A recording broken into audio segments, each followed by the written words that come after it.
பிவிக்கு பார்த்துட்ருக்கோம். வட்டி வீதம் 6%க்கு மாதந்தோறும் செலுத்தும் அசல் தொகை பிஏ என் மாதங்கள் செலுத்துவதாக கொண்டால் கிடைக்கும் முதிர்வு தொகை எவ்வளோன்னு கேட்டிருக்காங்க. அப்போ இது பார்த்தீங்கன்னா வந்து மாதம் மாதம் கால்குலேட் பண்ணுறாங்க. ஓகேவா? அப்போ நம்ம 1 to அப் டு என் வரைக்கும் வந்திருக்கும். கரெக்டா?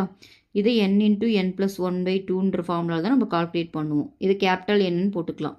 ஸோ இந்த ஒவ்வொரு இது எல்லாத்தையும் சேர்த்து தான் நம்மளுக்கு கண்டிப்பாக வந்து I = PNR/100 ஃபார்முலாவில் யூஸ் பண்ணியிருப்போம். கரெக்டா? அப்போ கண்டிப்பாக ஐ இது வரணும். ஓகேவா?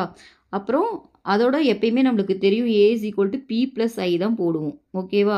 அப்போ P வந்து எப்படி கால்குலேட் பண்ணுவோம்? P வந்து நம்ம டேரெக்டாகவே மல்டிப்ளை பண்ணிக்கலாம். இப்போ வந்து ஒரு வேளை 60 மந்த்ஸ்னால் அவங்க 200 போட்டாங்கன்னா அது அப்படியே தான் மல்டிப்ளை பண்ணுவோம். அப்போ PN தான் வரும். இப்போ ஆன்சர் பார்த்தீங்கன்னா PN ப்ளஸ் இங்கே N வந்து கேபிட்டல் தான் வரும். ஏன்னா இது எல்லா மாதத்துக்கும் ஆட் பண்ணி போட்டதை நம்ம கேபிட்டல் என்னன்னு போட்டிருக்கோம். ஓகேவா? அப்போ இதுதான் ஆன்சராக வரும்.